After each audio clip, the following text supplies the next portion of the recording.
Hai, balik lagi di channel YouTube aku. Kali ini aku akan membahas mengenai materi IPS kelas 7. Daripada penasaran, yuk kita langsung aja simak penjelasannya.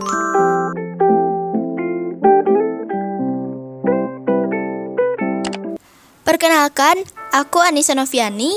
Kali ini aku akan menjelaskan mengenai persebaran masuknya Islam beserta pengaruhnya bagi Indonesia.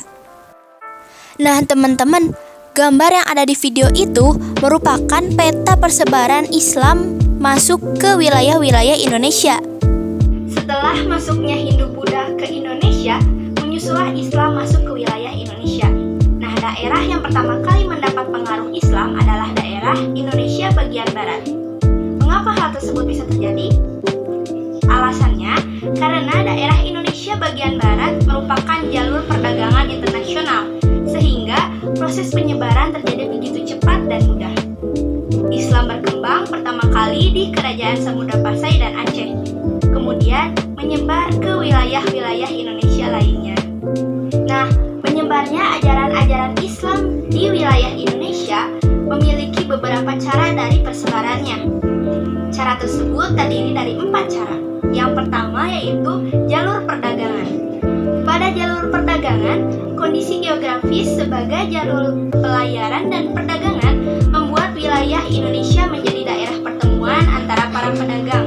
Tidak hanya orang-orang lokal saja loh, tetapi juga bangsa lain seperti Arab, Persia, Cina, dan juga India.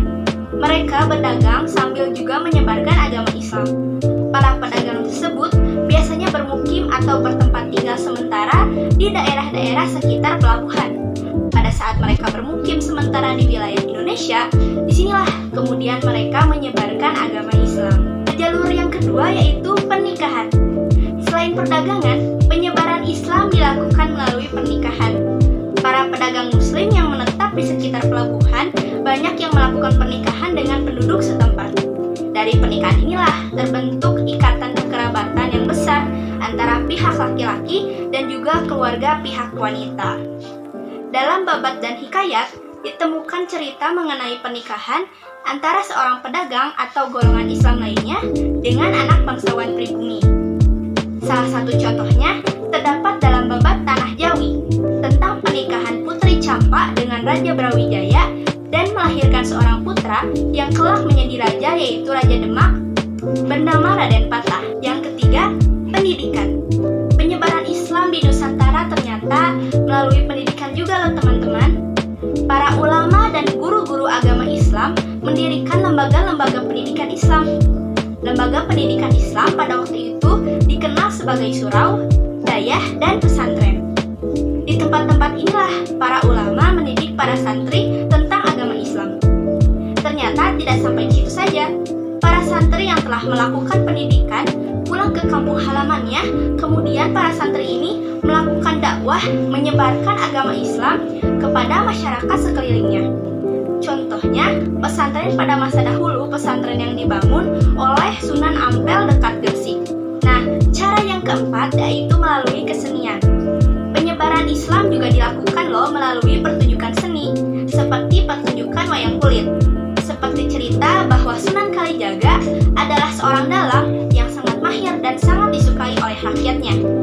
Beliau secara perlahan-lahan memasukkan unsur-unsur agama Islam dalam cerita dan pertunjukan wayangnya, sehingga akhirnya dapat menarik rakyat masuk ke dalam ajaran Islam.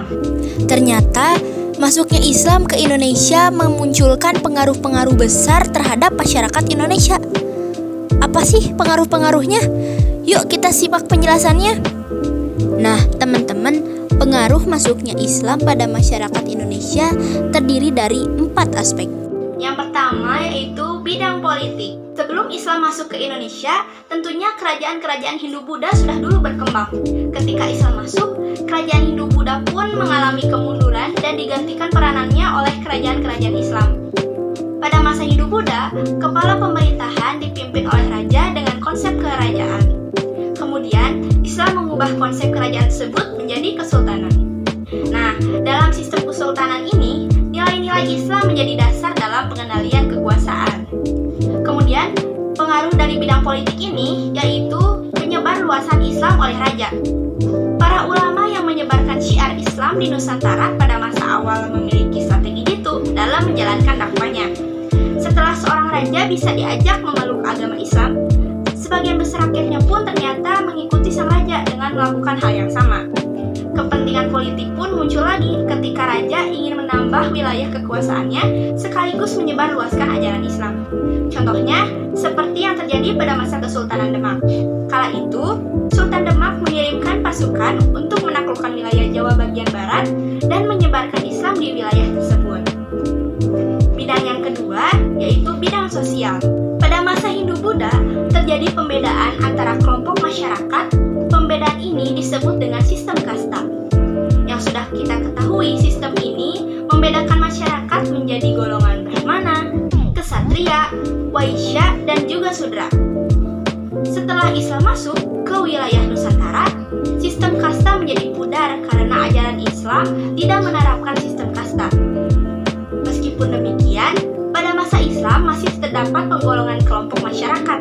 Seperti contohnya yang terjadi di Jawa, seorang ulama diberi gelar kiai, sebuah gelar yang menunjukkan ketinggian derajat pada struktur sosial di masyarakatnya.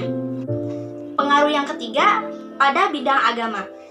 Pada masa Islam, sebagian besar masyarakat di Indonesia menganut agama Islam, tetapi tidak dipungkiri bahwa masih terdapat masyarakat yang menganut agama lain selain Islam, yaitu agama Hindu, Buddha, atau menganut kepercayaan terhadap roh halus. Pengaruh yang keempat yaitu budaya. Kebudayaan Islam mengakomodasi kebudayaan yang sudah ada, tentunya dengan memodifikasi dan penyesuaian agar tetap sesuai dengan ajaran Islam. Hal ini menyebabkan terjadinya akulturasi antara kebudayaan Islam dengan kebudayaan yang sudah ada. Yang pertama, ada seni bangunan. Yang pertama, atap tumpang. Atap tumpang merupakan atap yang bersusun semakin ke atas, semakin kecil. Tingkat yang paling atas berbentuk limas. Atap tumpang serupa dengan arsitektur Hindu. Contoh masjid yang menggunakan atap tumpang adalah Masjid Demak dan juga Masjid Banten.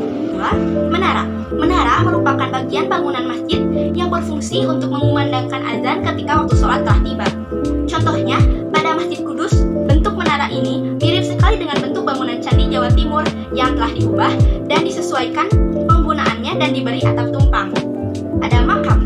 Pembangunan makam bagi sebagian umat Islam di Indonesia dianggap sebagai bentuk penghormatan kepada orang yang telah meninggal. Misalnya, makam Sunan Gunung Jati di Gunung Sembung atau kompleks pemakaman Raja-Raja Mataram di Imogiri. Akulturasi yang kedua yaitu seni ukir. Seni ukir yang berkembang pada masa Islam merupakan modifikasi dari masa sebelumnya. Seni ukir terus berkembang dengan menggunakan ragam hias yang terdiri dari pola daun-daunan, bunga-bungaan, bukit-bukit karang, pemandangan, dan garis-garis geometri.